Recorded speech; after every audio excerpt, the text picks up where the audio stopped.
J'étais là, assis sur le rebord de la fenêtre de la Bastide, à regarder le ciel sombre au-dessus de Cassis.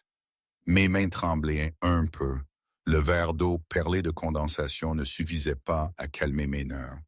Je savais que Julien était parti, direction les vieux entrepôts de la Joliette, là où il avait trouvé, enfin, là où tout avait commencé, ou presque.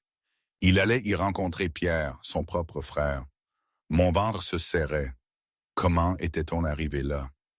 Cette confrontation fratricide, ces enjeux de vie ou de mort, pour moi, c'était le bout du monde. Mais pour eux, c'était peut-être juste un mardi ou un mercredi, je ne le sais plus. Les jours se sont mélangés à cette époque. Je me souviens juste du poids constant de la peur. Il y a quelques semaines, j'étais une femme de ménage. Marie Leclerc, 27 ans, sans histoire. Ma vie, c'était le grand manoir de la famille Dubois, près de Marseille, et mon petit studio à quelques kilomètres de là. Simple, routinière, parfois un peu ennuyeuse, mais c'était ma vie. Jusqu'à ce que ce petit bonhomme vienne tout bouleverser. Je l'avais trouvé un matin, il y a peut-être 4 mois, près des grandes portes de la propriété des Dubois. Un chiot, un mâtin de Naples, je crois, même si je n'y connaissais rien en chien à l'époque. Sa peau lâche lui pendait, il était sale, tremblant de froid, affamé. Mon cœur s'est serré. Je n'aurais jamais osé le faire entrer, connaissant la réputation de M. Dubois, Julien. Un homme d'affaires, disons, exigeant, mais je ne pouvais pas non plus l'abandonner. Alors, j'ai commencé à lui apporter des restes, en secret, chaque matin, le cachant dans un coin du mur d'enceinte. Il était intelligent, il avait compris. Il savait que j'étais la seule qui se souciait de lui. Il attendait mon retour du travail, sa queue battant l'air avec une joie pure que je n'avais jamais vue ailleurs. Petit à petit, Milo est devenu mon ombre, ma petite famille. Quand je suis rentré dans mon studio, je l'ai laissé entrer, malgré mes craintes. C'était un secret, notre secret. Des mois plus tard, la routine est revenue, mais enrichie de Milo. Et puis, un après-midi, tout a basculé. Je nettoyais le 2e étage. Normalement, j'évitais la zone des bureaux. Mais ce jour-là, la gouvernante, Madame Dubois, non, pas Madame Dubois, mais la chef de la maisonnée, je m'embrouille, m'avait ordonné de tout faire. Je passais devant le bureau de Pierre Dubois, le frère de Julien, et j'ai remarqué que la porte était entr'ouverte. J'ai entendu des voix. Celle de Pierre et d'un de ses hommes, Marc. Mon instinct me criait de passer mon chemin, de faire semblant de n'avoir rien entendu. Mais la voix de Pierre, elle était différente, glaciale, dure. Une cruauté que je ne lui connaissais pas. Je me suis collé au mur, essayant de ne pas faire un bruit, et j'ai écouté. Le plan doit être terminé ce mois-ci, disait Pierre. On ne peut plus attendre. Marc a hésité. Tu es sûr? Il a encore beaucoup de monde loyal. Pierre a ri, un rire sec, méprisant. Il est trop faible, trop de principes. Il refuse de faire ce qui est nécessaire à cause de ce qu'il appelle sa moralité. Cette organisation a besoin d'un leader plus fort, quelqu'un prêt à tout pour étendre son pouvoir. Alors, comment vas-tu faire? A demandé Marc. Un accident, a répondu Pierre. Ce sera arrangé avec soin. Personne ne se doutera de rien. Et quand il mourra, je reprendrai tout, en tant que frère endeuillé qui décide d'assumer la responsabilité de son frère. Mon sang s'est glacé. Tuer son propre frère? Je n'en croyais pas mes oreilles. Mon cœur battait la chamade, tambourinant dans ma poitrine. J'ai essayé de reculer, de m'éclipser discrètement. Mais ma main tenait un torchon de nettoyage et il m'a échappé, tombant sur le parquet avec un petit ploc qui m'a semblé résonner comme un coup de tonnerre dans le couloir silencieux. La porte s'est ouverte en grand. Pierre était là, ses yeux durs comme la glace. J'ai tenté de jouer l'innocente, de me pencher pour ramasser le torchon, ma voix tremblante. Pardon, je nettoyais, je n'ai rien entendu. Mais il ne m'a pas cru. Il s'est avancé, ses mots tranchants. Qu'est-ce que tu as entendu? J'ai secoué la tête, désespéré. Rien, je n'ai rien entendu, je le jure. Il m'a fixé un long moment, un regard qui vous transperçait, puis s'est tourné vers Marc derrière lui. Sa voix était vide d'émotion. Marc, occupe-toi d'elle, nettoie. C'était la dernière fois que j'ai vu la lumière du jour pendant 3 longs jours. On m'a emmené dans un entrepôt abandonné, attaché, frappé, interrogé. Il voulait savoir à qui j'avais parlé. Qui d'autre était au courant de cette conversation? Mais je n'avais rien dit. Je n'avais pas eu le temps. Après le dernier passage à tabac, Marc a dû penser que j'étais morte. Il est parti, me laissant dans le noir, seul pour mourir. Mais Milo m'a trouvé. Comment? Je ne sais toujours pas. Peut-être qu'il a senti mon absence, peut-être qu'il a traqué mon odeur. Il est arrivé un soir, ou un matin, je ne sais plus. Il m'a léché le visage, gémi. Sa présence était le seul réconfort dans ce silence oppressant, cette obscurité où chaque souffle était une douleur. Moment, ici, je dois faire une pause. Tout ça, cette situation avec les frères Dubois, la mafia marseillaise, moi, la simple femme de ménage au milieu de tout ça, c'était d'une absurdité totale. Je veux dire, pensez-y, un puissant chef d'organisation qui se retrouve impliqué à cause d'un complot familial, et moi, je deviens la clé. Dans ma petite vie tranquille, le plus gros problème, c'était de savoir si j'allais avoir assez pour payer mon loyer.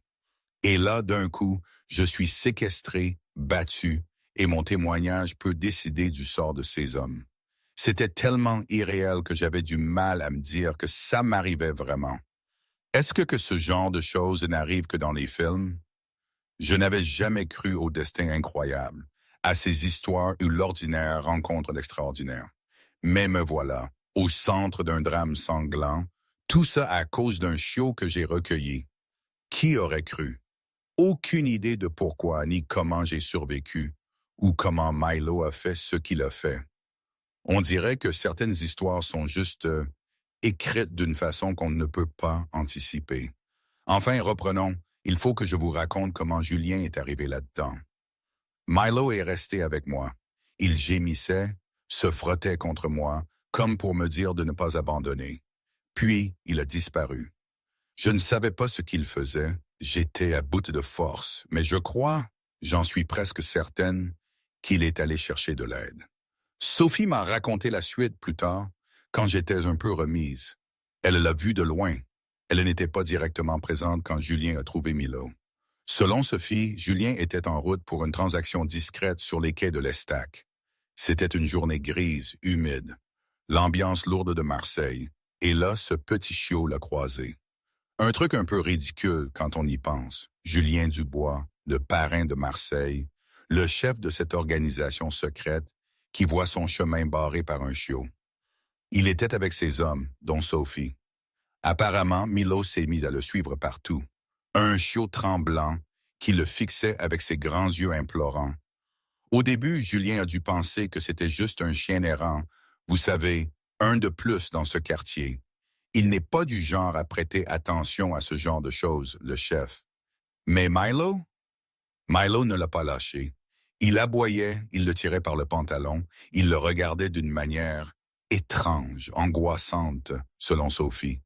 Comme s'il essayait de lui livrer un message désespéré. « Patron, on dirait qu'il veut nous mener quelque part, » a dit Sophie avec sa prudence habituelle. Julien, lui, n'avait pas confiance.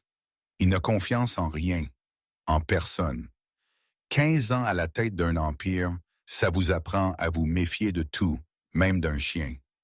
Mais quelque chose dans le regard de Milo l'a intrigué.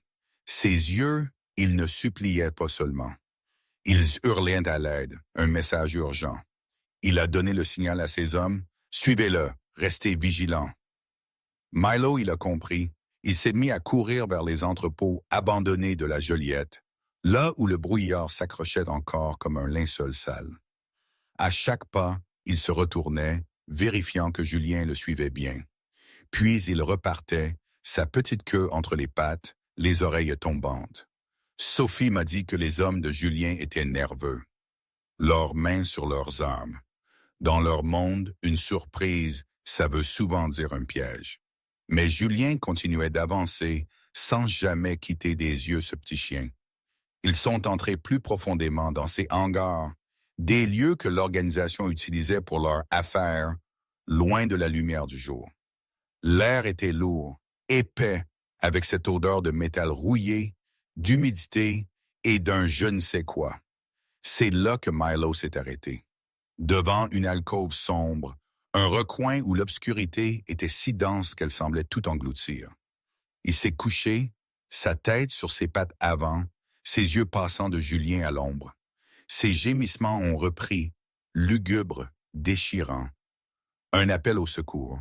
C'est Sophie qui s'est avancée, essayant de percer le noir. Elle s'est retournée, le visage tendu. « Il y a quelque chose, patron. » Julien s'est avancé. Mon Dieu, j'ai frissonné quand Sophie m'a raconté ça. L'obscurité a commencé à s'estomper, un ray de lumière perçant le toit dévoilant l'horreur. Julien s'est arrêté net. Ce qu'il a vu, ce n'était pas ce à quoi il s'attendait. Ce n'était pas un piège. Ce n'était pas un ennemi. C'était moi. Mon corps recroquevillé sur le béton froid, mes mains liées derrière le dos. La corde m'avait tailladé la peau, laissant des plaies violettes. Mes vêtements en lambeaux, maculés de saleté, de sang séché. Mon visage, une toile de contusion, les lèvres fendues, les yeux fermés.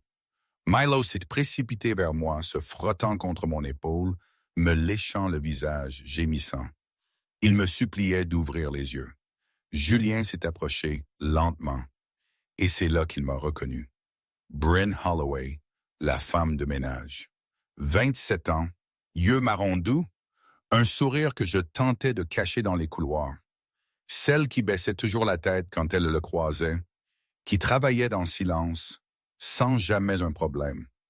J'étais disparu depuis 3 jours. Il avait simplement pensé que j'étais parti, comme d'autres femmes de ménage avant moi.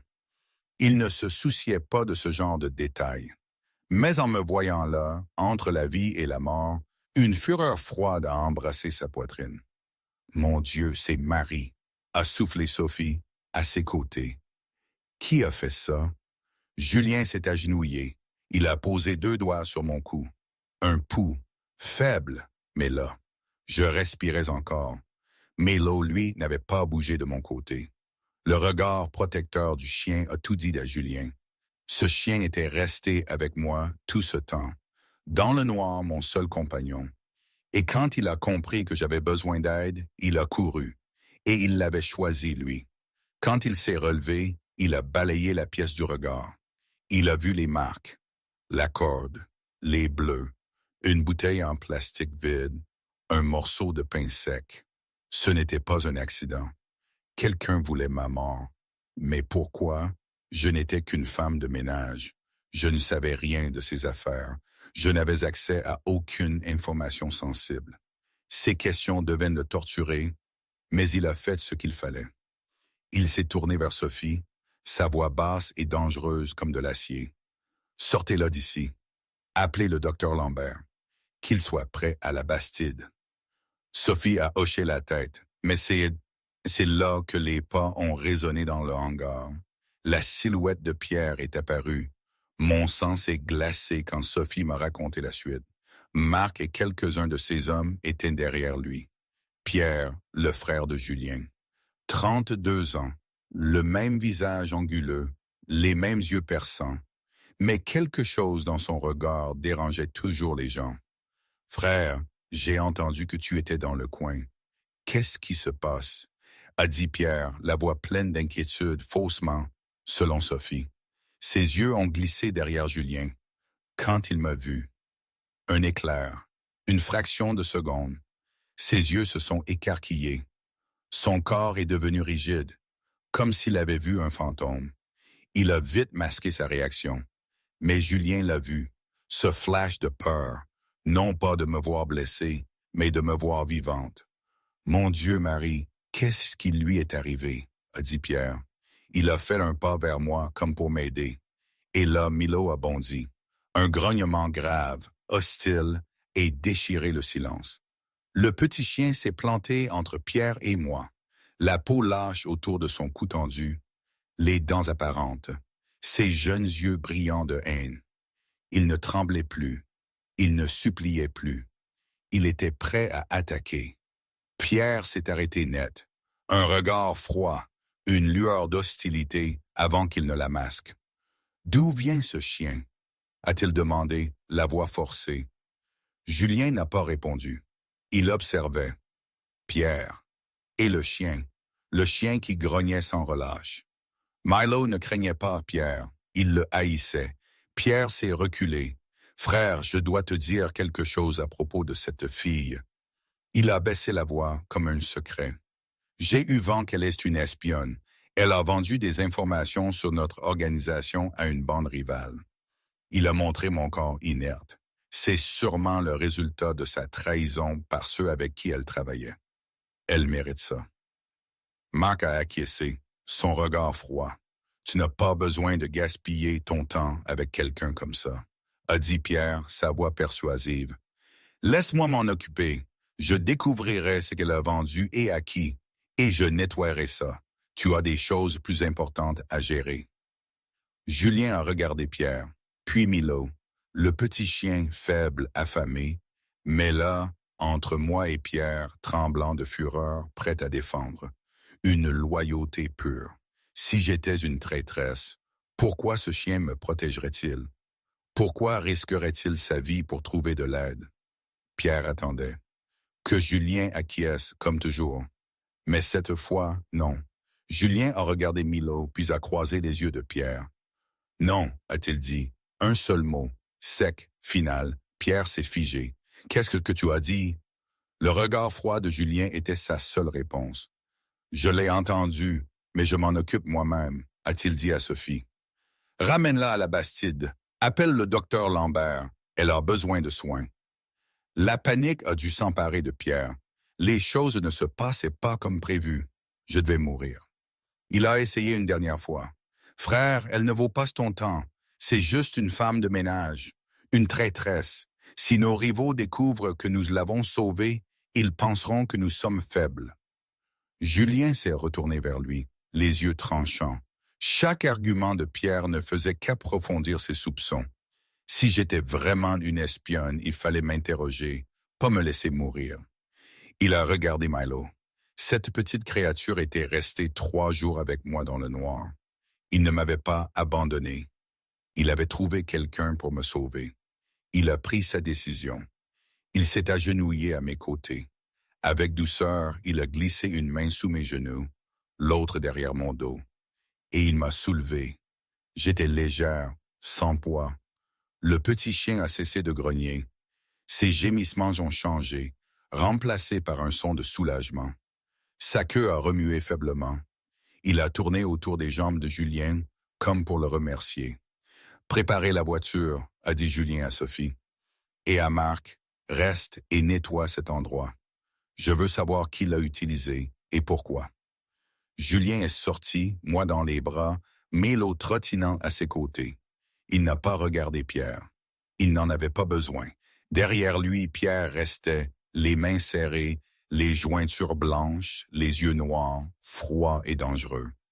Le plan avait échoué. 2 jours se sont écoulés. Je me suis réveillé dans une chambre d'amis spacieuse à la Bastide. Le docteur Lambert était là, veillant jour et nuit. Mes blessures étaient bandées, les bleus s'estompaient lentement, mais je n'avais pas encore repris connaissance.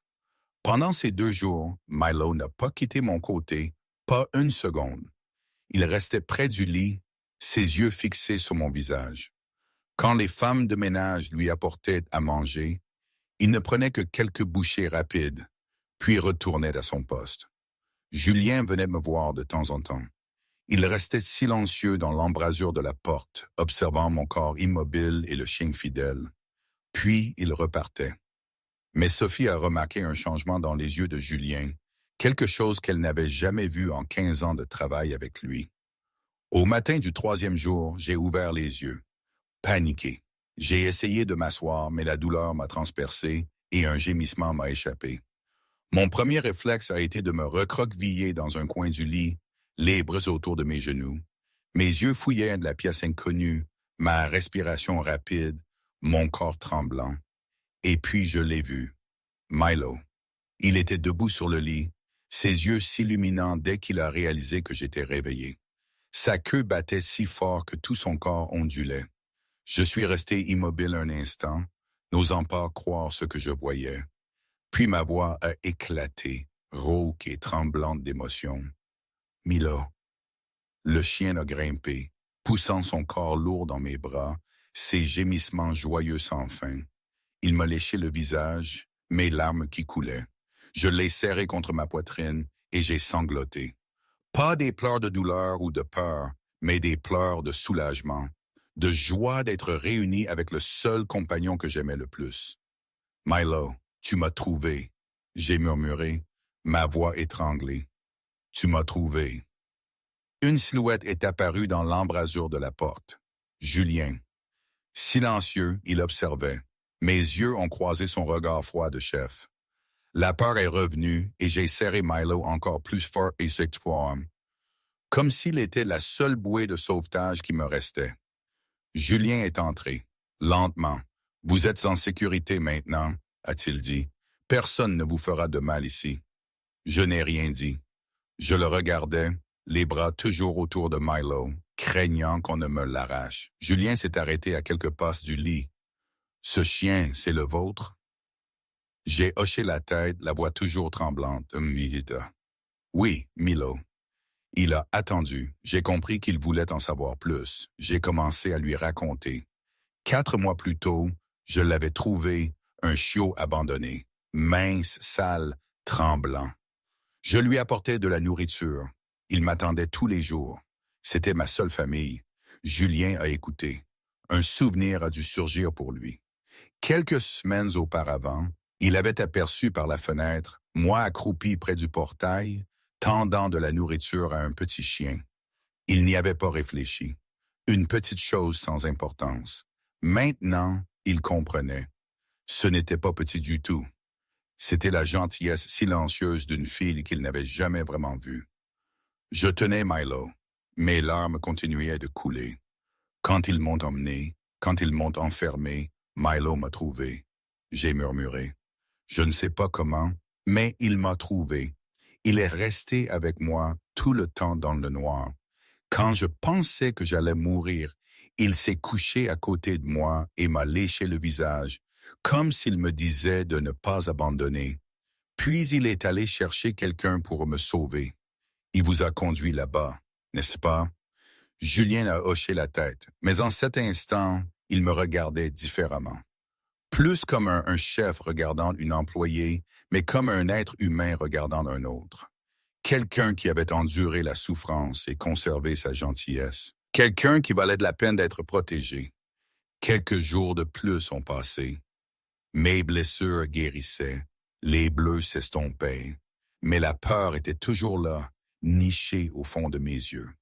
Au moindre bruit inattendu, à la moindre ombre, je tressaillais.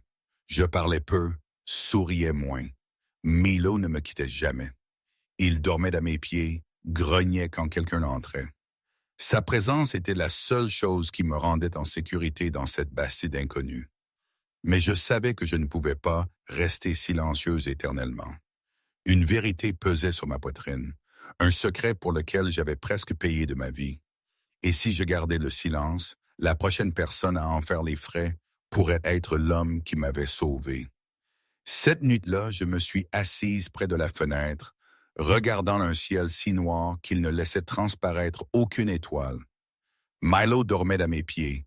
J'étais perdu dans mes pensées quand un léger coup a retenti. La porte s'est ouverte. Julien est entré, toujours son costume noir, son visage impénétrable, mais ses yeux se sont un peu adoucis en me voyant. « Vous avez besoin de quelque chose ?» a-t-il demandé. Je me suis tourné vers lui.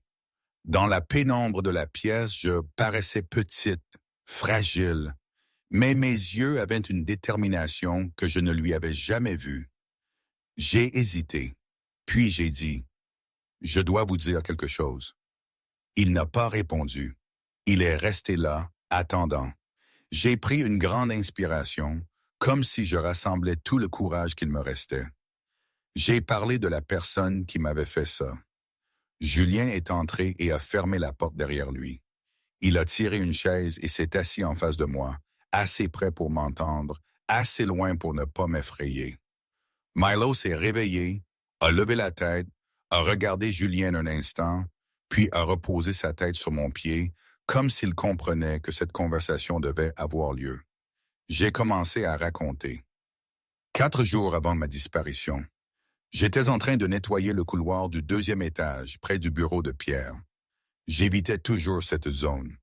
Mais la gouvernante m'avait ordonné de nettoyer tout l'étage. En passant devant le bureau de Pierre, j'ai remarqué que la porte était légèrement entr'ouverte. Et j'ai entendu des voix, celle de Pierre et celle de Marc. J'ai raconté les mots qu'ils avaient échangés, le plan pour tuer Julien, la lâcheté de Pierre, ses motivations, son mépris.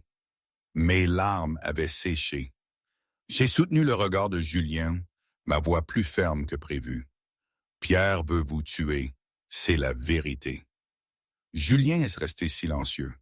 Son visage ne trahissait rien. Mais j'ai vu sa mâchoire se serrer, ses doigts se recourber en poing. Il réfléchissait, il se battait avec lui-même. « Je sais que vous ne me croirez pas. » J'ai dit, ma voix tremblant légèrement. « Pierre est votre frère, votre sang, et je ne suis qu'une femme de ménage. » J'ai abaissé ma main pour caresser Milo. Mais je n'ai aucune raison de mentir. J'ai failli mourir à cause de ce que je sais. Et je ne veux pas que vous mouriez aussi. Julien s'est levé et m'a tourné le dos. Il est allé à la fenêtre, fixant la nuit noire à l'extérieur. Sa voix était froide. « Vous accusez mon frère, mon propre sang. » Les mots ont plané dans la pièce, lourds et douloureux. J'ai regardé ses larges épaules et j'ai compris la bataille qui le déchirait. J'ai parlé doucement. « Je comprends.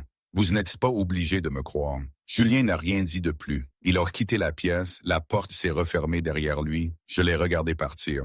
Puis j'ai baissé les yeux, j'ai pris Milo dans mes bras, les larmes silencieuses coulant sur mes joues. J'avais dit la vérité. Le reste ne m'appartenait plus. Cette nuit-là, Julien n'a pas dormi. Il était là, dans son immense chambre, les yeux fixés au plafond, l'esprit en plein chaos. Mes mots résonnaient dans ses oreilles, chaque phrase, chaque syllabe, comme des aiguilles plantées dans son cœur. Pierre voulait sa mort.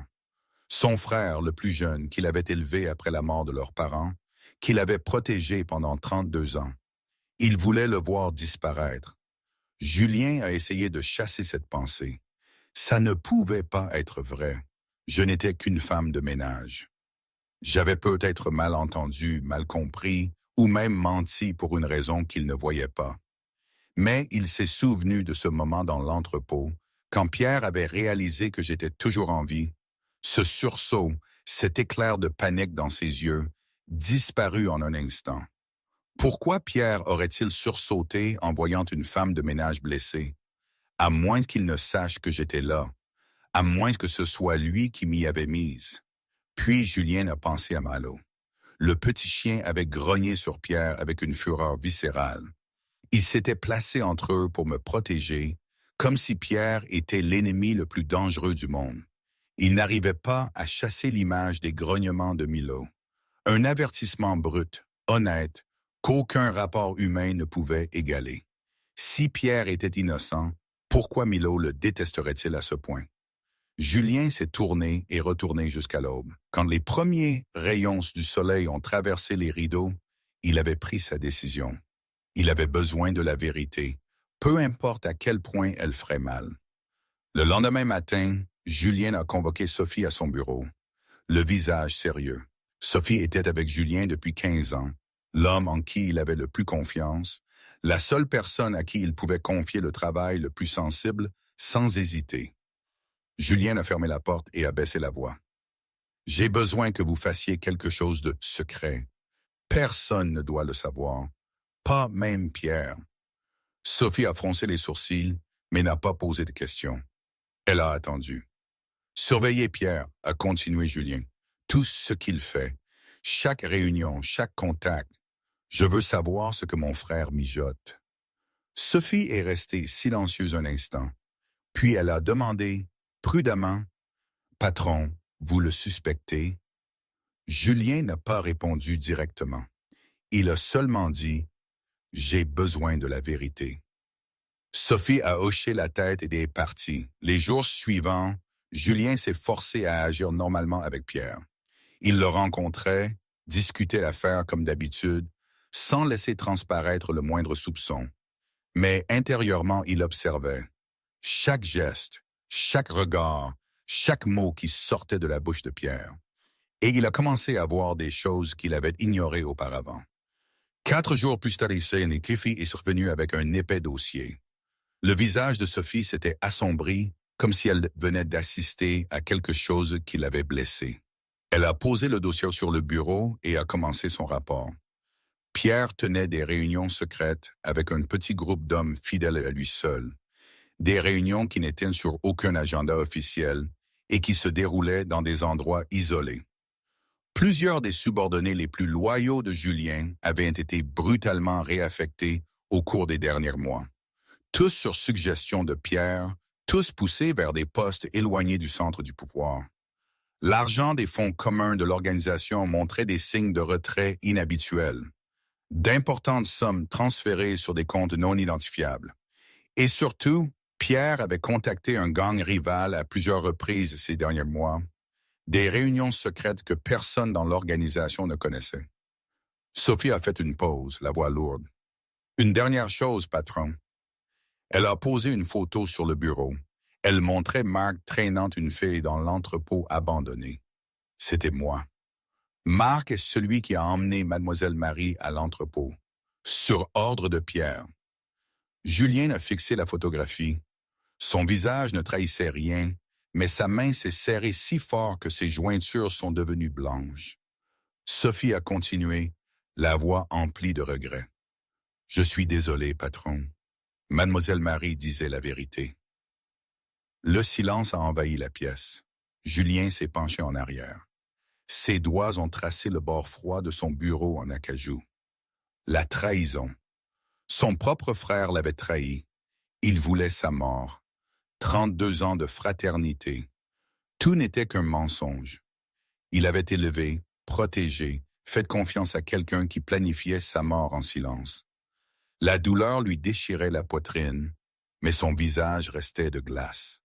Julien a regardé en direction de ma chambre. Une simple femme de ménage lui avait dit la vérité, même en sachant qu'il ne la croirait peut-être pas, même en sachant que cela pourrait la mettre en danger.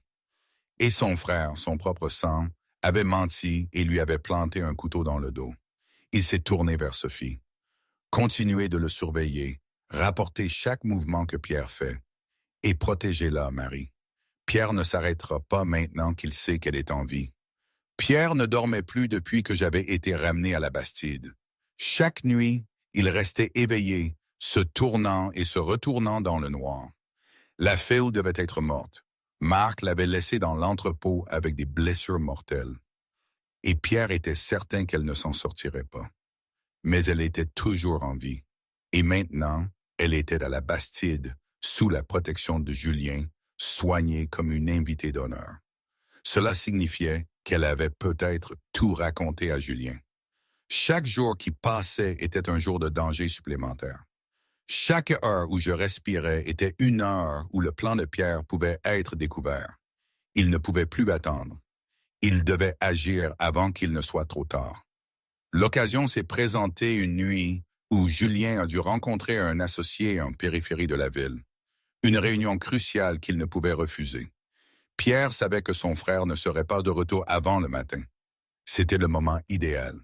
Il a appelé Marc, sa voix froide et définitive. « Ce soir, entrez dans la Bastide. Finissez ce que vous avez commencé. » Marc a hésité. « Mais monsieur, elle est gardée. » Pierre l'a interrompu. « Je m'en fiche. Cette fois, assurez-vous qu'elle meure. Pas d'erreur, aucune trace. Vous comprenez? » Marc a hoché la tête et a disparu dans la nuit. Plus tard cette nuit-là, alors que la Bastide dormait, Marc s'est glissé par une porte latérale qu'il connaissait bien. Il se déplaçait comme une ombre, ses pas ne faisant aucun bruit sur le parquet. Il a traversé des couloirs sombres, évitant les caméras de sécurité dont il avait mémorisé les positions, et s'est dirigé vers la chambre où j'étais. La porte n'était pas verrouillée. Marc l'a ouverte doucement, pouce par pouce. Le clair de lune pénétrait par la fenêtre, éclairant juste assez la pièce pour qu'il puisse distinguer ma silhouette sur le lit. Il est entré, sa main serrée sur un couteau. Mais il avait oublié une chose, le chien. Milo s'est réveillé l'instant où la porte a commencé à s'ouvrir. Sa grosse tête s'est levée alors qu'il captait une odeur. Et quand il a reconnu cette odeur, l'odeur familière de l'homme qui m'avait fait du mal, qui m'avait battu et laissé mourir dans le noir, la fureur a explosé.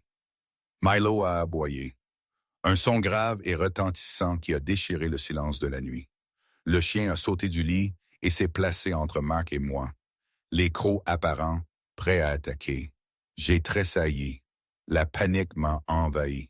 J'ai vu la silhouette sombre dans l'embrasure de la porte. J'ai vu l'éclair de la lame du couteau au clair de lune. La peur a déferlé sur tout mon corps. Je voulais crier, mais ma voix s'est bloquée dans ma gorge. Les aboiements de Milo ont résonné dans la bastide. En quelques secondes, des pas précipités ont résonné dans le couloir. La porte s'est ouverte en grand. Sophie était là, un pistolet à la main, visant droit sur l'ombre. Sa voix était froide, dure de menace. « Ne bougez pas. » Marc a vu Sophie, a vu l'arme, et il a su que le plan avait échoué. Sans hésiter, il a fait demi-tour et a plongé vers la fenêtre. Le verre s'est brisé. Sa silhouette a disparu dans la nuit. Sophie a commencé à le poursuivre, mais mes sanglots étouffés l'ont arrêté. J'étais plus importante. Elle a baissé son arme et s'est approchée du lit.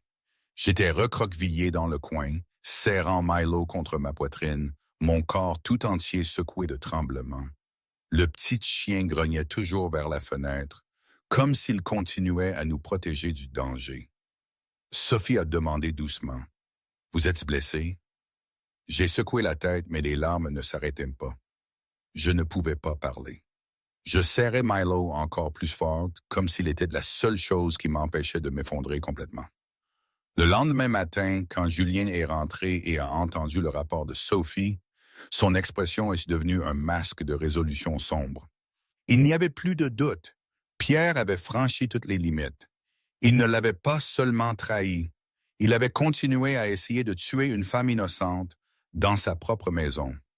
Julien est resté immobile, son ombre s'étirant sur le sol, alors qu'il serrait la main sur le dossier en cuir d'une chaise.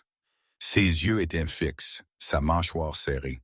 Puis, il s'est tourné vers Sophie, sa voix basse et définitive. « Convoquez Pierre pour qu'il me rencontre demain, aux vieux entrepôts. Juste nous deux. » Sophie a froncé les sourcils d'inquiétude. « Patron, est-ce que c'est sûr, s'il veut vraiment vous faire du mal? » Julien l'a interrompu. « J'ai besoin de l'entendre de sa bouche une dernière fois.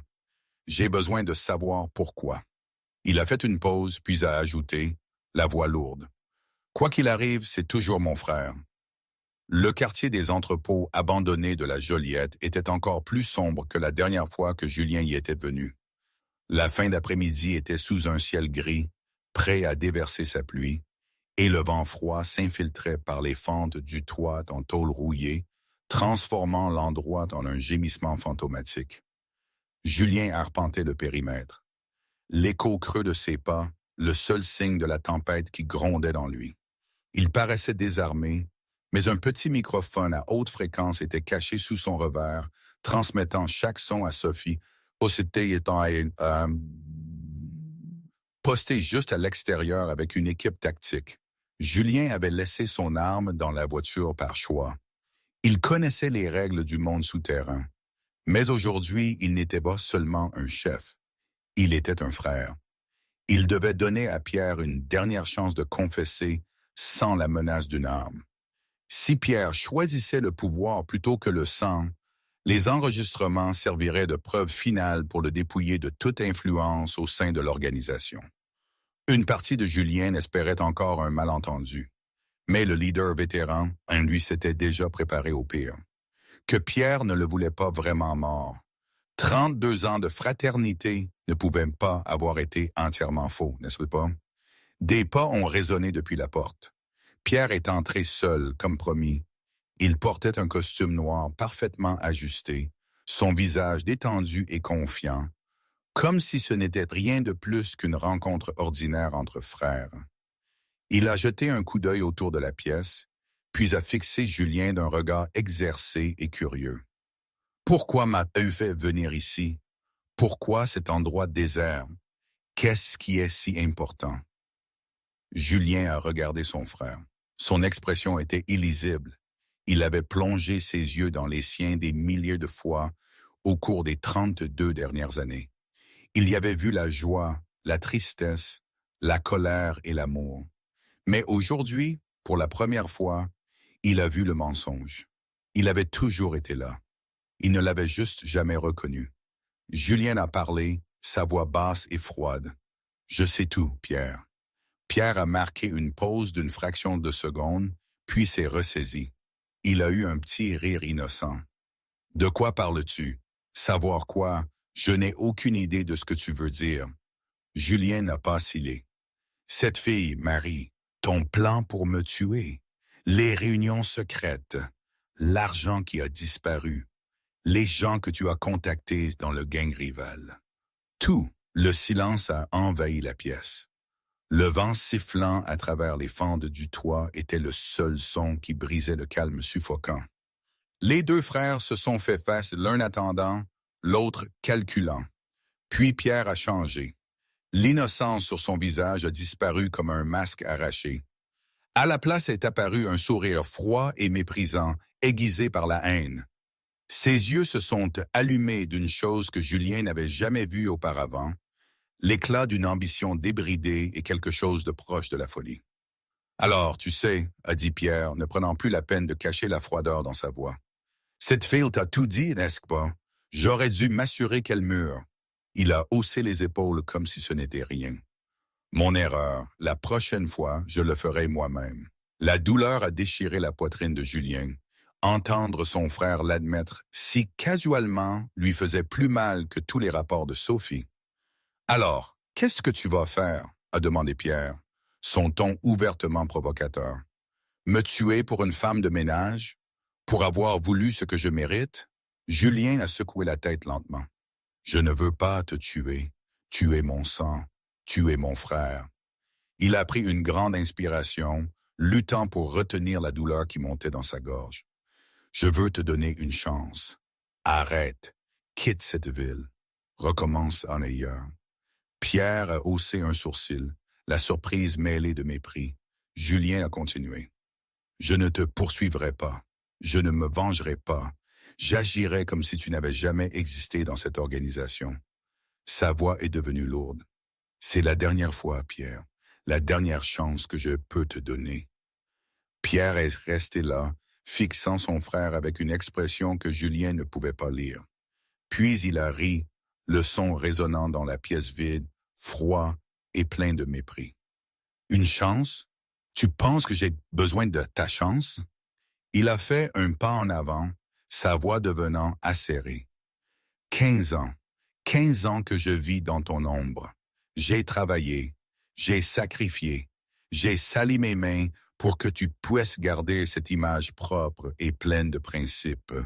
Mais tout le monde ne voit que toi, ne respecte que toi, ne craint que toi. » La voix de Pierre s'est transformée en grognement, la fureur brûlant dans ses yeux. « Tu as toujours été faible, toujours accroché à tes principes. Tu refuses de faire ce qui est nécessaire à cause de cette stupide moralité. C'est pourquoi tu ne mérites pas de diriger cette organisation. » Il s'est redressé, sa poitrine se soulevant d'émotion. Cette organisation a besoin d'un leader plus fort, quelqu'un qui n'a pas peur de se salir les mains, quelqu'un qui fera tout ce qu'il faut pour gagner. Il a pointé un doigt vers sa propre poitrine. « C'est moi, pas toi. » Julien a regardé son frère, le cœur lui faisait mal comme si on y avait planté un couteau. C'était le bébé qu'il avait tenu, le petit frère qu'il avait appris à marcher, à parler, à survivre dans un monde brutal. Et c'était le même frère, debout devant lui maintenant, avec de la haine dans les yeux, le voulant mort. « Alors, Il n'y a plus rien à dire, a dit Julien, sa voix lourde comme du plomb. Pierre a souri, une courbe froide et effrayante de la bouche. Non, frère, il y a encore une chose. Il a reculé et sa main a lentement cherché derrière son dos. Pierre était là, sa main toujours derrière son dos. Puis, soudain, son expression a changé. La colère et le mépris ont semblé s'éteindre, remplacés par quelque chose de pensif, comme s'il pesait vraiment ce que Julien venait de dire. Il a poussé un soupir, ses épaules s'affaissant, ses yeux tombant au sol. Peut-être, a dit Pierre, sa voix plus douce, peut-être que tu as raison. Julien a regardé son frère, son cœur battant plus vite. Pierre a continué, comme s'il se parlait à lui-même. Peut-être que je devrais arrêter. Je suis allé trop loin. Pierre a levé les yeux vers Julien, et ses yeux semblaient remplis de regret. Je suis désolé, frère. Je ne sais même plus ce que je pensais. La jalousie, la colère, ça m'a aveuglé. Julien a expiré, et une partie du poids sur ses épaules est semblé se soulever. Peut-être qu'il y avait encore de l'espoir. Peut-être que son frère, le frère qu'il avait aimé pendant 32 ans, était encore quelque part, à l'intérieur de l'homme ambitieux et haineux qui se tenait devant lui. Peut-être que leur lien pouvait encore être sauvé. Pierre, a dit Julien, sa voix s'adoucissant, si tu arrêtes juste, Il n'a jamais pu finir. En un éclair, tout s'est passé trop vite. Pierre a bondi, sortant un couteau brillant de derrière son dos. Avant que Julien ne puisse réagir, avant même qu'il ne puisse comprendre qu'il avait été trompé, la lame s'est enfoncée profondément dans son flanc. La douleur a déchiré le corps de Julien comme une lame glaciale. Sa bouche s'est ouverte, mais aucun son n'est sorti. Seul un gémissement étranglé. Il a chancelé en arrière, sa main se posant par instinct sur la blessure. La chaleur s'est répandue entre ses doigts, tachant sa chemise blanche de rouge. Les genoux de Julien ont cédé, et il s'est effondré sur le béton froid. Ses yeux étaient grands ouverts alors qu'il regardait Pierre, qui se tenait au-dessus de lui, le couteau toujours à la main, brillant de sang. Il ne pouvait pas croire ce qui se passait. Même s'il connaissait la trahison de Pierre, même s'il avait lu les rapports et écouté Marie, une partie de lui n'avait toujours pas voulu y croire. Et quand Pierre avait montré du regret, quand il avait dit qu'il voulait l'arrêter, Julien l'avait cru. Il avait laissé l'amour pour son frère obscurcir sa prudence, et maintenant il le payait. Pierre se tenait au-dessus de lui, regardant son frère à terre, le sang s'écoulant. Un sourire froid a envahi sa bouche, ses yeux pleins de triomphe et de mépris. « Je te l'ai dit, » a dit Pierre, sa voix de glace. « Tu es trop faible. Tu as toujours cru aux principes. Tu as cru en la famille. Tu as cru que le sang ne trahirait jamais le sang. » Il a ricané. C'était ta plus grande erreur, et ça va te tuer. Pierre a levé le couteau, la lame reflétant la faible lumière qui s'infiltrait par le toit de l'entrepôt. Maintenant, c'est fini. Adieu, frère. Mais Julien n'était pas le genre d'homme à abandonner facilement, même avec la douleur qui déchirait son corps. Même avec le sang qui coulait sans fin, la volonté de survivre s'est rallumée en lui. Alors que Pierre abaissait le couteau, Julien a rassemblé le peu de force qui lui restait et a frappé fort la jambe de Pierre. Pierre a trébuché, tombant presque. Le couteau a manqué sa cible, fendant l'air au lieu de s'enfoncer dans la poitrine de Julien. Julien a lutté pour se relever, une main toujours appuyée sur la blessure saignante. Mais il avait perdu trop de sang, sa tête tournait, ses membres étaient faibles. Il a à peine réussi à se relever à moitié avant que Pierre ne reprenne son équilibre et ne se jette de nouveau. Les deux frères se sont empoignés sur le béton froid. Julien luttait pour piéger la main de Pierre, pour empêcher le couteau de se rapprocher. Mais sa blessure saignait, ses forces s'épuisaient vite. Pierre était plus fort, indemne, et rempli de la frénésie d'un homme qui avait décidé de tuer. Petit à petit, il a pris le dessus, forçant Julien à terre, le chevauchant, les genoux bloquant ses hanches, le poing serré autour du couteau, et il a commencé à l'enfoncer lentement vers la poitrine de Julien. Ne lutte pas, frère, a murmuré Pierre, sa voix chargée de folie. Accepte, accepte que tu as perdu. Accepte que ce soit moi qui le mérite. Julien a lutté, mais ses bras tremblaient. La force s'échappait comme de l'eau entre ses doigts. Le couteau s'est abaissé, centimètre par centimètre, l'acier froid à quelques centimètres de sa poitrine. Était-ce la fin? Après chaque ennemi qu'il avait vaincu, allait-il mourir ici, dans un entrepôt abandonné, tué par son propre frère? Julien a fermé les yeux, attendant la mort.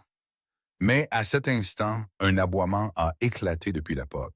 Un aboiement sauvage, plein de rage et de résolution. Pierre a levé la tête et avant qu'il ne puisse réagir, une petite silhouette s'est lancée en avant avec un hurlement. Pendant ce temps, de retour à la Bastide, je ne pouvais pas rester tranquille. Depuis que Julien était parti rencontrer Pierre, un sentiment d'effroi pesait sur ma poitrine, comme si quelque chose de terrible allait se produire. J'ai arpenté la pièce, regardé par la fenêtre, me suis assise, me suis relevé. Sophie m'avait dit que Julien voulait rencontrer Pierre seul, parler comme deux frères. Mais je savais ce qu'était Pierre. J'avais vu le regard froid dans ses yeux quand il avait ordonné à Marc de s'occuper de moi. J'avais ressenti la cruauté sans fond en lui. Et maintenant, Julien était seul avec un homme qui voulait sa mort. Milo était à mes pieds, mais le chien non plus ne pouvait se calmer. Il levait la tête sans cesse, ses lourdes oreilles tressaillaient, son museau reniflait l'air comme s'il sentait quelque chose. Puis soudain, Milo a bondi. Le chien a aboyé vers la porte, le son rapide et urgent, rien à voir avec son aboiement d'avertissement quand un étranger approchait. C'était un aboiement d'urgence, de danger imminent. J'ai regardé Milo, mon cœur battant plus fort. Le chien a couru vers la porte, puis est revenu vers moi, puis à nouveau vers la porte. Comme je ne bougeais pas assez vite, Milo s'est précipité vers moi, a mordu l'ourlet de mon pantalon et a tiré fort vers la porte. J'ai compris tout de suite. Milo n'était jamais comme ça, sauf en cas de danger. Ce chien m'avait sauvé une fois, m'avait trouvé dans le noir, m'avait guidé vers quelqu'un quand j'étais près de la mort. Maintenant, il signalait quelque chose et je l'ai cru. Sans hésiter une seconde de plus, j'ai couru après Milo. Le chien a traversé la Bastide à toute vitesse et a sprinté vers le quartier des entrepôts désaffectés où Julien rencontrait Pierre. Je l'ai poursuivi, la respiration rapide, le cœur battant à toute rompre.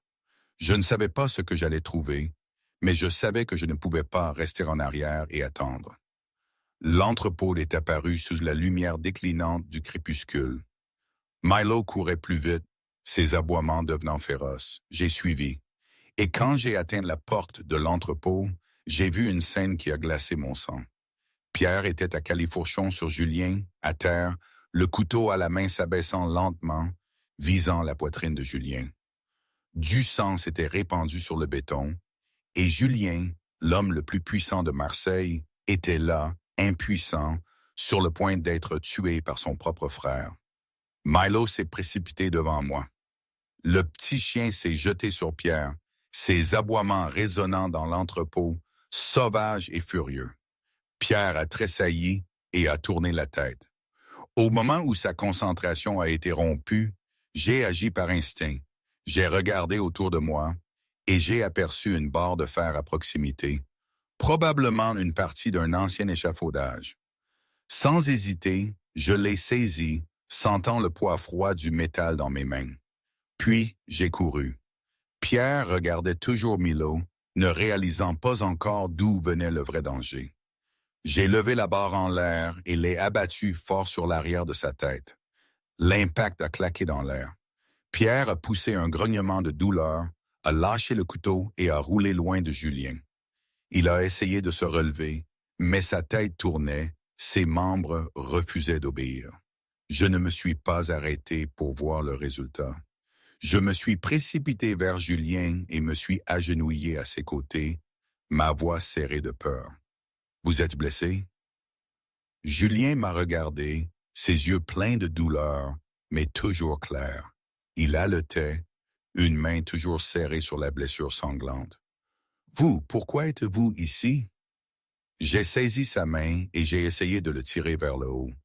Milo m'a amené. On expliquera plus tard. Levez-vous, il faut partir. Avec mon aide, Julien s'est forcé à se relever. La douleur le déchirait à chaque mouvement, mais il savait que s'il restait, ils mourraient tous les deux. Il a jeté un bras sur mon épaule pour que je puisse porter une partie de son poids. Milo a aboyé, les pressant de bouger. Le chien a couru vers la porte, est revenu sur ses pas pour les vérifier, puis a de nouveau couru vers la porte, comme pour les guider. Je portais à moitié Julien hors de l'entrepôt. Chaque pas était une bataille contre la douleur et l'épuisement. Derrière nous, Pierre avait réussi à se relever. Il se tenait chancelant, une main agrippant sa tête là où la barre l'avait frappé, les yeux injectés de sang et de rage. Il a rugi, sa voix épaisse de haine. « Vous ne pouvez pas fuir. Je vous trouverai. Vous mourrez tous. » 3 créatures couraient dans la nuit qui s'épaississait. Un homme gravement blessé, le sang coulant toujours entre ses doigts. Une jeune femme mince à peine remise de jours de torture. Et un petit chien ouvrant la voie, ses aboiements résonnant dans l'obscurité. Derrière eux, des pas les poursuivaient, se rapprochant, les cris furieux de Pierre rebondissaient sur l'espace vide. La course contre la mort avait commencé. La fuite dans la nuit était une bataille qu'il ne pouvait pas gagner à armes égales. Je portais à moitié Julien, mon épaule supportant la majeure partie du poids d'un homme qui me dépassait d'une tête. Julien essayait de continuer d'avancer, mais chaque pas était un combat. Le sang coulait toujours de la blessure à son flanc, trempant sa chemise et tombant au sol, laissant une longue traînée derrière nous. Ses forces s'épuisaient à chaque goutte. À chaque pas, il ralentissait, plus lourd, plus instable. Milo courait à nos côtés, ses pattes robustes et lourdes bougeant sans répit. De temps en temps, il se retournait pour nous vérifier, nous regardant, moi et Julien, avec des yeux inquiets, puis sprintant de nouveau comme pour nous guider. Mais derrière nous, les pas de Pierre se rapprochaient. Il n'était pas blessé, il n'était pas fatigué, et à chaque seconde qui passait, il réduisait la distance. La tête de Julien tournait, sa vision commençait à se brouiller. Il savait qu'il ne pourrait pas se tenir beaucoup plus longtemps. Il savait qu'il me ralentissait, me mettait en danger. Sa voix est sortie faible. « Laisse-moi, cours !» J'ai resserré ma prise sur lui. Ma voix féroce, même si ma respiration était rapide. « Non, je ne vous quitte pas. » J'ai essayé de le tirer plus vite, mais mes propres jambes tremblaient d'épuisement. Je n'étais pas entièrement remise de mes jours de captivité et de torture, et maintenant je portais presque tout le poids d'un homme adulte. Pierre était presque sur nous. Je pouvais entendre sa respiration, sentir sa présence menaçante juste derrière moi. Je savais que nous ne pouvions pas le distancer. Je savais qu'en quelques secondes, il nous rattraperait et que tout serait fini. Milo l'a compris aussi. Le petit chien s'est arrêté, les oreilles levées, le museau reniflant l'air. Il nous a regardés, Julien et moi, lutter en avant, puis s'est tourné vers Pierre, qui se rapprochait derrière nous, l'écart se réduisant rapidement. Dans les jeunes yeux de Milo, une décision a été prise. Aucune hésitation, aucune peur, seulement l'amour et la résolution de protéger celui qu'il aimait à tout prix. Milo a fait demi-tour et a chargé Pierre. Le petit chien, robuste malgré sa faim, s'est jeté sur l'ennemi comme une balle. Il a sauté et a serré ses dents sur le mollet de Pierre, mordant à travers le tissu et s'enfonçant profondément dans la chair. Pierre a crié de douleur et de surprise. Son pied s'est tordu et il s'est écrasé face contre terre.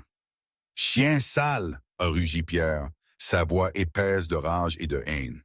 Il a essayé de se relever, mais Milo n'a pas lâché. Le petit chien s'est accroché, mordant plus profondément, grognant avec une détermination sauvage. Il savait qu'il devait le retenir là. Chaque seconde où Pierre était retenu était une seconde de plus que nous pouvions gagner. La fureur de Pierre a basculé vers quelque chose d'insensé. Il a donné un coup de pied violent à Milo, Un coup brutal avec toute la force d'un homme adulte. La petite forme déterminée de Milo a été projetée en l'air, soulevée du sol et a heurté le mur de briques avec un bruit sourd. Le chien est tombé et est resté immobile. Un silence s'est étiré, interminable. Milo était là, son petit corps tordu sur le sol froid. Pendant un instant, il n'y a eu aucun mouvement. Puis ses jeunes yeux ont lutté pour s'ouvrir, faibles et pleins de douleur. Milo n'a pas regardé Pierre. Il a regardé vers moi et Julien, disparaissant dans la nuit, nos silhouettes s'estompant dans l'ombre. Ses yeux nous ont suivis, comme s'il voulait nous voir une dernière fois. Comme s'il avait besoin d'être sûr que nous étions en sécurité, que son sacrifice n'avait pas été vain. La queue de Milo a essayé de remuer, faible et tremblante une fois, puis deux, comme s'il disait adieu à celui qu'il aimait le plus au monde. Puis la queue est restée immobile. Les yeux de Milo se sont lentement fermés. Sa respiration est devenue plus faible, plus faible. Son petit corps gisait silencieux sur le sol froid, ne bougeant plus. Loin devant, je traînais toujours Julien. Je n'ai pas regardé en arrière. Je ne savais pas que Milo s'était arrêté pour affronter Pierre. Je ne savais pas que le petit chien avait échangé sa vie pour nous acheter plus de temps. Je savais seulement qu'il fallait continuer à courir, à tirer Julien en avant, accroché à l'espoir que nous pourrions nous échapper. Pierre s'est relevé et a épousseté ses vêtements. Il a regardé le chien gisant immobile sous le mur et n'a rien ressenti, pas une lueur de pitié, seulement du mépris et de l'irritation d'avoir été retardé. Il n'a même pas pris la peine de vérifier si le chien était vivant ou mort. Pour lui, c'était juste un obstacle qui avait été retiré. Il a sorti son téléphone et a appelé ses hommes. « Coupez-leur la route. Tout le monde au quai. Ne les laissez pas s'échapper. » Puis il a repris la chasse, laissant le petit chien seul dans le noir. Milo était là, dans le coin sombre d'une ruelle vide. Un petit chien qui m'avait aimé de tout son cœur depuis le jour où je lui avais donné sa première bouchée de nourriture. Il était resté avec moi pendant mes jours les plus difficiles. Il m'avait trouvé quand j'étais prise au piège dans l'obscurité, avait guidé quelqu'un pour me sauver. Et maintenant, il avait donné la chose la plus précieuse qu'il possédait, tout cela pour protéger ceux qu'il aimait. Julien et moi avons atteint l'extrémité des quais, le même endroit où notre voyage avait commencé ce matin-là. Mais maintenant, il n'y avait plus de retour possible. Devant nous s'étendait la mer, sombre. Les vagues frappaient la jetée dans la nuit, froide et sans fin. Derrière nous, les pas de la poursuite s'étaient arrêtés, mais pas parce que Pierre avait abandonné. Des ombres sont apparues de toutes les directions. Les hommes de Pierre, ceux qui avaient répondu à son appel, étaient arrivés. Ils sont sortis de derrière les conteneurs d'expédition, des coins cachés, des voitures garées le long du quai, des armes à la main, le visage froid. Ils nous ont encerclés de tous côtés. Il n'y avait plus nulle part où courir. Pierre a traversé la foule, un sourire victorieux étiré sur sa bouche. Il avait retrouvé sa confiance habituelle, son arrogance, comme si la blessure à sa tête et la chute un instant plus tôt n'avaient jamais eu lieu. Il a regardé Julien chancelant sur ses pieds, le cramoisi tachant sa chemise dans un cercle toujours plus grand, et moi debout devant lui comme un bouclier fragile. « C'est fini, frère, » a dit Pierre, la voix pleine de plaisir. « Tu aurais dû mourir dans cet entrepôt. Maintenant, tu as dû me rendre la tâche difficile, me faire te poursuivre, me faire appeler mes hommes. » Il a secoué la tête avec un regret fin. Quelle perte de temps. Puis son regard a glissé sur moi, glacial et plein de haine. « Et vous? Vous auriez dû être morte il y a longtemps. Vous êtes vraiment une nuisance. » Je n'ai pas reculé. Je me tenais là, les jambes tremblantes, mais planté entre Pierre et Julien. Je n'avais pas d'armes, pas de force, aucun moyen de combattre les dizaines d'hommes avec des armes pointées sur nous. Mais je n'ai pas couru. J'avais assez couru. Julien pouvait à peine se tenir debout.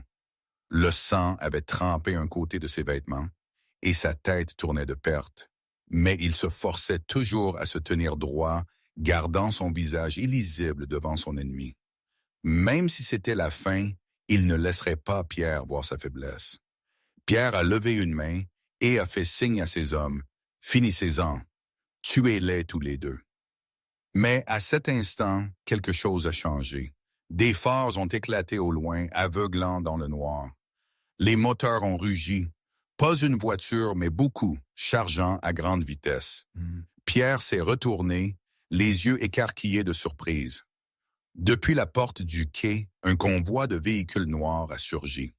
Les portes se sont ouvertes, et Sophie les sortit avec des dizaines d'hommes fidèles à Julien. Ils se sont déversés sur les quais comme une vague, armes à la main, encerclant les hommes qui nous avaient encerclés. Sophie a crié, sa voix pleine d'autorité. « Patron, nous sommes là. » L'équilibre a basculé en un battement de cœur. Les hommes de Pierre, qui avaient l'avantage numérique, étaient maintenant en infériorité. Ils ont regardé les canons des armes pointés sur eux, les visages froids de la force de Julien, et leur fragile loyauté envers Pierre s'est évaporée comme la brume du matin. Sophie s'est avancée, son arme pointée directement sur Pierre. « Baissez vos armes maintenant. » Certains des hommes de Pierre ont commencé à baisser leurs armes et à lever les mains. Ils n'étaient pas prêts à mourir pour un homme qui avait déjà perdu. Pierre a regardé autour de lui, les yeux injectés de sang de rage, et a hurlé « Qu'est-ce que vous faites? Tirez! Je vous ordonne de tirer. » Mais personne n'a obéi. Un par un, ces hommes ont laissé tomber leurs armes et ont reculé. Ils avaient choisi un camp, et ce n'était pas celui de Pierre.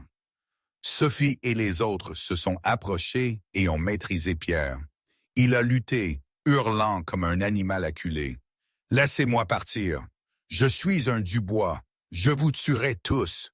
Vous mourrez. » Julien a rassemblé le peu de force qu'il lui restait, a repoussé ma main et s'est avancé devant Pierre. Les deux frères se sont fait face, l'un saignant et épuisé, l'autre maîtrisé et fou de rage. « Tu es mon sang, » a dit Julien, sa voix lourde. « Je ne peux pas te tuer. » Pierre a ricané même s'il était solidement tenu. « Faible comme toujours. Tu ne changeras jamais. » Julien l'a regardé, les yeux pleins de douleur et de déception. « Mais je ne peux pas pardonner ce que tu as fait. » Il s'est tourné vers Sophie, rassemblé toutes les preuves de ses crimes. « Livrez-le à la police. » Pierre s'est immobilisé, les yeux écarquillés d'incrédulité. « Tu me livres à la police. Tu es fou. Tu es un chef de la mafia. Tu ne peux pas livrer ton propre frère à la police. » Julien lui a tourné le dos. « La prison te donnera le temps de réfléchir à ce que tu as fait, à ce que tu es devenu. » Pierre a été traîné, hurlant et maudissant toujours. « Tu le regretteras. Tu m'entends. Tu le regretteras. » Sa voix s'est estompée, puis a disparu dans la nuit. Julien est resté là un instant, regardant son frère être emmené. Puis la dernière de ses forces l'a quitté et il s'est effondré. Je me suis précipité pour le rattraper. Sophie a rapidement appelé le docteur Lambert. Le médecin de 55 ans est arrivé avec sa maillette médicale et a commencé à panser la blessure de Julien sur place. Je me suis assise à côté d'eux, tenant la main de Julien, des larmes silencieuses coulant sur mes joues. Puis soudain, j'ai réalisé que quelque chose manquait. J'ai regardé autour de moi, cherchant une petite forme familière, mais je ne l'ai trouvée nulle part. « Milo », j'ai murmuré, ma voix tremblante. « Où est Milo ?» J'ai cherché partout. Mon chien, mon fidèle compagnon, qui avait été avec moi ces derniers mois, qui m'avait sauvé, qui m'avait guidé, où était-il? Je ne le voyais pas. Pas à côté de moi, nulle part. Il était juste derrière nous. J'ai murmuré, ma voix tremblant. Mon cœur a commencé à s'emballer, et une peur différente est montée en moi. Pas la peur pour moi-même, mais la peur pour la petite créature que j'aimais plus que tout. « Milo !» j'ai crié, ma voix résonnant dans la nuit. « Milo !» Il n'y a pas eu d'aboiement en réponse, seulement les vagues clapotant contre la jetée et le vent soupirant à travers les conteneurs. Ce silence était plus terrifiant que n'importe quel bruit. Milo répondait toujours quand je l'appelais. Toujours. Les souvenirs m'ont submergé comme une vague. Je me suis souvenu de notre course. J'avais entendu des aboiements derrière nous. Des aboiements féroces, pleins de rage. Puis un grognement. Puis un choc violent. Puis plus rien. Je n'avais pas regardé en arrière. Je portais à moitié Julien, essayant de nous sauver tous les deux. Et je n'avais pas regardé en arrière. Je n'avais pas arrêté pour vérifier. Je ne m'étais pas retourné pour trouver Milo. Je l'avais laissé derrière moi. Non, j'ai murmuré, les larmes commençant à couler. Non, non, non. J'ai bondi et j'ai repoussé la main de Sophie alors qu'elle essayait de me retenir. Il faut que je le trouve. Il faut que j'y aille maintenant. Sophie a essayé de m'arrêter. Mademoiselle Marie, c'est dangereux. Nous n'avons pas sécurisé toute la zone. Je l'ai poussé, ma voix presque un cri. Je m'en fiche. Milo est quelque part. Il a besoin de moi. Julien, même pendant que le docteur Lambert s'occupait de ses pansements, et levait la tête en entendant mes mots. Un souvenir a traversé son esprit. Quand nous courions, il l'avait entendu. Les aboiements, le cri de Pierre, le bruit sourd, puis le silence. À l'époque, il perdait du sang, son esprit était confus. Mais maintenant, les fragments s'assemblaient. L'entrepôt, a dit Julien, sa voix faible mais claire. Là où j'ai rencontré Pierre, sur le chemin des quais. Je me suis tourné vers lui, les yeux inondés. Julien a continué. La douleur dans son regard, pas seulement de la blessure de son corps. J'ai entendu aboyer, j'ai entendu Pierre jurer, puis un coup de pied, puis le silence. Il m'a regardé et il y avait une compréhension déchirante dans ses yeux. Il a arrêté Pierre, il l'a retenu pour que nous ayons le temps de courir. Je me suis effondré, mes genoux ont cédé et je me suis laissé tomber au sol, les larmes coulant de façon incontrôlable. Non, il a fait ça. Je n'ai pas pu finir. Je ne voulais pas croire ce que je pensais. Milo, le petit chien qui m'avait trouvé quand j'étais près de la mort. Le chien qui était resté avec moi dans le noir. Le chien qui était allé chercher quelqu'un pour me sauver. Et maintenant, ce chien pourrait avoir... Le docteur Lambert a essayé de maintenir Julien au sol. Patron, votre blessure n'a pas été traitée correctement. Vous avez besoin de repos. Mais Julien s'est levé. Il chancelait de douleur, mais il s'est levé. Il m'a regardé, sanglotant au sol, et quelque chose en sa poitrine s'est resserré. Cette fille lui avait sauvé la vie, et son chien était peut-être mort en les protégeant. Julien s'est penché, m'a pris la main et m'a tiré sur mes pieds. Sa voix était douce mais ferme. « Allez-y, nous le trouverons ensemble. » Je l'ai regardé, les yeux rougis par les larmes. J'ai hoché la tête, incapable de parler. Nous avons couru vers les entrepôts, moi devant, Julien suivant, même si chaque pas était une bataille contre la douleur. Sophie et quelques hommes nous ont suivis pour nous protéger, mais ils ont gardé leur distance. Ils comprenaient que c'était intime. La nuit couvrait tout. La faible lumière de la lune était la seule lueur, projetant de longues ombres sur le sol. Je courais, mon cœur battant sauvagement, ma bouche appelant le nom de Milo encore et encore, même si je savais qu'il n'y aurait pas d'aboiement en réponse. Nous y sommes arrivés. L'allée sombre entre deux rangées d'entrepôts où Pierre nous avait poursuivis. J'ai regardé autour de moi, mes yeux s'efforçant de s'adapter. Puis je l'ai vu, une petite forme allongée près du mur de briques. Immobile, silencieux. Milo. Je me suis jeté à côté du chien. Je l'ai pris dans mes bras et j'ai senti le petit corps devenir plus froid contre moi. Mes larmes sont tombées sur sa fourrure grise, imbibant les doux poils. « Milo, mon bébé, ne me quitte pas. » J'ai sangloté, le serrant comme s'il allait disparaître si je le lâchais. Je suis désolé. Je n'ai pas regardé en arrière. Je suis désolé. Julien se tenait derrière moi, observant avec un cœur lourd. Il avait vu la mort plus de fois qu'il ne pouvait les compter, mais aucune mort ne lui avait jamais causé une telle douleur. Un petit chien s'était sacrifié pour nous sauver. Une créature innocente avait donné sa vie par amour. Je serrais Milo et pleurais comme je n'avais jamais pleuré auparavant. Je le tenais fort, désespérément, essayant de verser ma propre chaleur dans son corps frissonnant, comme si je pouvais le maintenir en vie juste une seconde de plus. Puis, soudain, j'ai senti quelque chose de fragile, de faible, presque imperceptible. Un souffle, j'ai arrêté de respirer, j'ai ressenti à nouveau, j'ai posé ma main sur la poitrine de Milo, et c'était réel. Il y avait un faible battement de cœur. Un souffle fragile s'échappait de son petit nez. Milo était vivant. « Julien !» j'ai crié, ma voix brisée par l'émotion. « Il respire, il est vivant. » Julien s'est précipité à mes côtés et a regardé le petit chien dans mes bras. Et comme s'il nous sentait là, comme s'il savait que ceux qu'il aimait étaient venus, Milo a lutté pour ouvrir les yeux. Ses jeunes yeux se sont ouverts faiblement, troubles et pleins de douleur. Mais ils m'ont quand même trouvé, me reconnaissaient. La queue de Milo a essayé de remuer une fois, si faiblement que c'était presque impossible à voir. Puis ses yeux se sont refermés, ses forces s'épuisant. Mais il respirait encore. Il se battait encore. Julien a agi immédiatement, l'instinct de chef ressurgissant malgré la douleur brûlante dans son flanc. « Sortez-le d'ici maintenant. Sophie, où est la voiture? » Sophie a accouru avec une voiture déjà prête à proximité. Je serrais Milo contre ma poitrine et ne voulais pas le lâcher. Je ne le quitterai plus. Je me suis levé et j'ai avancé aussi vite que j'ai pu vers la voiture, ma bouche murmurant sans cesse à l'oreille du petit chien. « Tu vas t'en sortir, Milo. Tu vas t'en sortir. Je suis là.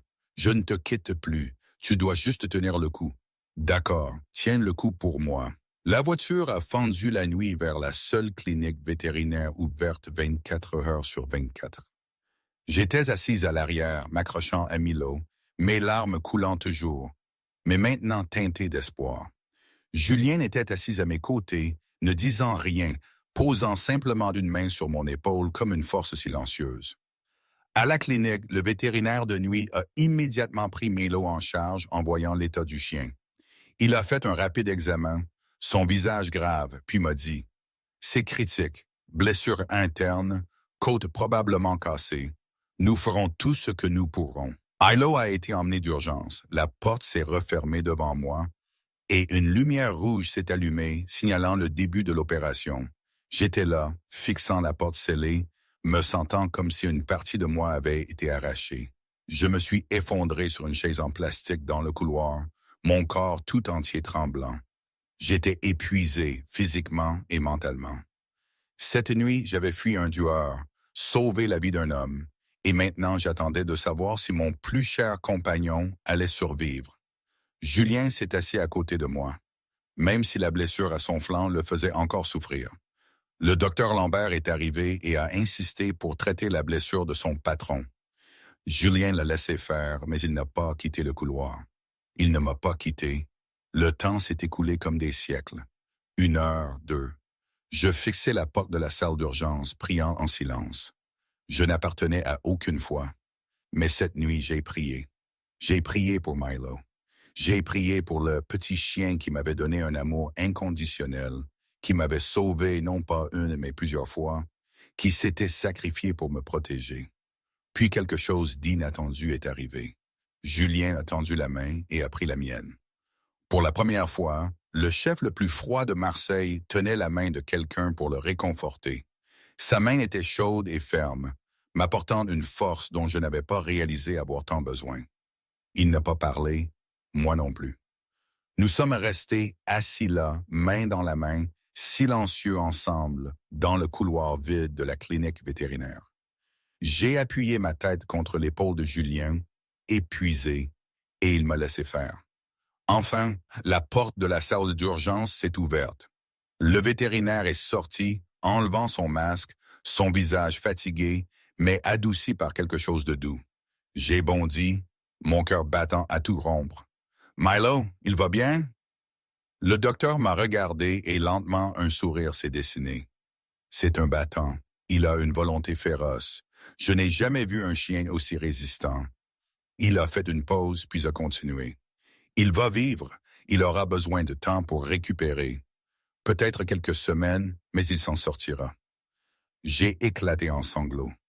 Mais cette fois, c'était des larmes de bonheur et de soulagement. J'ai jeté mes bras autour du docteur, le remerciant encore et encore, puis j'ai demandé à voir Milo. Je suis entré dans une petite pièce où Milo était allongé sur un lit d'hôpital pour animaux. Le petit chien avait l'air faible. Des bandages enveloppaient son corps, une perfusion collée à sa patte. Mais quand Milo m'a vu, sa queue a remué faiblement, lentement, mais elle a remué. Je me suis penché et l'ai serré doucement, faisant attention à ne pas toucher les plaies. Mes larmes sont tombées sur sa fourrure grise. Mais cette fois, c'étaient des larmes de joie. Merci, j'ai murmuré, ma voix étouffée. Merci de ne pas avoir abandonné. Merci de t'être battu. Merci pour tout. Milo m'a léché les larmes sur les joues, un petit gémissement vibrant dans sa gorge, le son de la paix et du bonheur. Il m'avait retrouvé. C'était tout ce dont il avait besoin. Julien se tenait dans l'embrasure de la porte, observant. Je tenais Milo, et nous pleurions tous les deux à notre manière. Et pour la première fois depuis de nombreuses années, il a souri. Un vrai sourire, pas le sourire froid ou moqueur qu'il arborait en affaires. Un sourire chaleureux qui venait de son cœur. Un cœur qu'il avait cru mort il y a longtemps, qui commençait maintenant à fondre. Milo, moi et Julien. Trois êtres venant de mondes complètement différents. Un chien abandonné. Une fille au destin tragique. Un chef froid. Cette nuit, nous avions traversé l'obscurité ensemble. Et peut-être n'était-ce que le début. Un mois s'est écoulé depuis cette nuit fatidique. Julien avait purgé toute trace de trahison au sein de l'organisation. Quiconque s'était rangé du côté de Pierre avait été éliminé, et ceux qui étaient restés fidèles avaient été récompensés comme ils le méritaient. Pierre était maintenant dans une cellule, attendant son procès pour une longue liste de charges graves, face à une longue peine qui pourrait s'étendre sur le reste de sa vie. Sophie était devenue le bras droit indispensable de Julien, l'homme qui avait prouvé sa loyauté dans les heures les plus sombres. L'organisation s'est lentement stabilisée sous la direction de Julien. Mais quelque chose en lui avait changé. Il était toujours le chef le plus puissant, mais son cœur n'était plus aussi figé qu'avant. Milo est sorti de la clinique après 2 semaines de traitement. Le petit chien a récupéré avec une rapidité étonnante, comme si la vie féroce en lui refusait de plier devant n'importe quelle blessure. Maintenant, Milo courait et jouait comme s'il n'avait jamais été blessé, sa queue remuant sans cesse, ses yeux brillants et étincelants de joie. Les cicatrices sur son corps étaient la preuve de son courage. Une histoire d'amour inconditionnel écrite sur ce petit corps. Je n'étais plus femme de ménage. Après tout ce qui s'était passé, je ne pouvais pas retourner à mon ancienne vie. Julien m'a offert de rester à la Bastide, non pas comme employé, mais dans un autre lieu, un lieu qu'il n'a pas mis en mots, mais que nous avons tous les deux compris. Mais j'ai refusé. Je lui ai dit, ma voix douce mais ferme, je veux vivre indépendamment, recommencer à zéro. J'ai besoin de savoir que je peux me tenir debout toute seule. Julien a respecté ma décision. Il m'a aidé à trouver un petit appartement dans un quartier calme où je pourrais commencer une nouvelle vie. Milo vivait avec moi, comme toujours. Mais chaque semaine, Julien venait me rendre visite. Parfois, il apportait des fleurs, parfois de la nourriture, et toujours, il m'apportait son temps. Un après-midi, dans mon petit appartement, le soleil se déversait par la fenêtre et dessinait des bandes de lumière chaude sur le parquet. Julien était assis sur un vieux canapé et Milo reposait sa tête massive sur ses genoux, dormant profondément. Le chef le plus puissant de la ville, l'homme que tout le monde craignait, était assis là, caressant un chiot comme si c'était la chose la plus ordinaire du monde. J'ai apporté 2 tasses de café et me suis assise à côté de lui. J'ai regardé Milo dormir, j'ai regardé Julien, caressant sa tête, et un sourire est apparu sur mes lèvres. Julien a parlé, sa voix basse et chaleureuse. Vous savez, sans ce petit chien, peut-être que nous deux. Il n'a pas fini, mais nous avons tous les deux compris. J'ai souri. Il nous a sauvés tous les deux, de différentes manières. Milo, comme s'il sentait que nous parlions de lui, a levé la tête, a remué légèrement la queue, puis a reposé sa tête sur la cuisse de Julien et s'est rendormi. Julien m'a regardé, ses yeux chaleureux d'une manière que je ne lui avais jamais vue auparavant. Merci de m'avoir fait confiance, d'avoir dit la vérité, même quand vous saviez que je ne vous croirais peut-être pas. J'ai répondu doucement. Merci d'avoir écouté, de m'avoir sauvé, de m'avoir donné une seconde chance. Nous sommes restés assis en silence, mais ce n'était pas un silence inconfortable. C'était le silence de deux personnes qui avaient traversé l'enfer ensemble et trouvé la paix de l'autre côté. Un chef froid avait retrouvé le corps qu'il croyait mort il y a longtemps. Une fille au destin tragique avait trouvé un abri et une chance de recommencer. Un petit chien abandonné avait trouvé une vraie famille. Des gens prêts à l'aimer inconditionnellement, comme il les aimait. Personne ne savait ce que l'avenir apporterait. Il pourrait y avoir plus de tempêtes. Il pourrait y avoir plus d'épreuves. Le monde dans lequel Julien vivait n'était pas un endroit pour les contes de fées. Mais une chose était sûre, nous affronterions tout cela ensemble. Parce que parfois, la famille, ce ne sont pas les gens qui partagent votre sang. La famille, ce sont les gens qui sont prêts à se sacrifier pour vous. Ceux qui se tiennent à vos côtés quand vous en avez le plus besoin. Ceux qui voient qui vous êtes vraiment et choisissent quand même de vous aimer. Milo, Marie et Julien. Nous nous sommes trouvés dans le noir et ensemble, nous avancerions vers la lumière. C'est une histoire complexe, non? Une vraie leçon sur ce qu'est la loyauté. Et le pardon, et parfois le hasard, un petit chien. Qui aurait pu prédire que ma vie prendrait un tel tournant? Je ne sais pas si c'est ce qu'on appelle un happy ending. Est-ce que ça existe vraiment dans la vie? Je crois qu'il n'y a pas de fin parfaite, juste des commencements différents. Il y a toujours des cicatrices, des doutes, mais aussi de l'espoir, et une main tendue, et l'amour inconditionnel d'un petit être qui m'a appris plus que n'importe quel livre. Et vous, croyez-vous aux secondes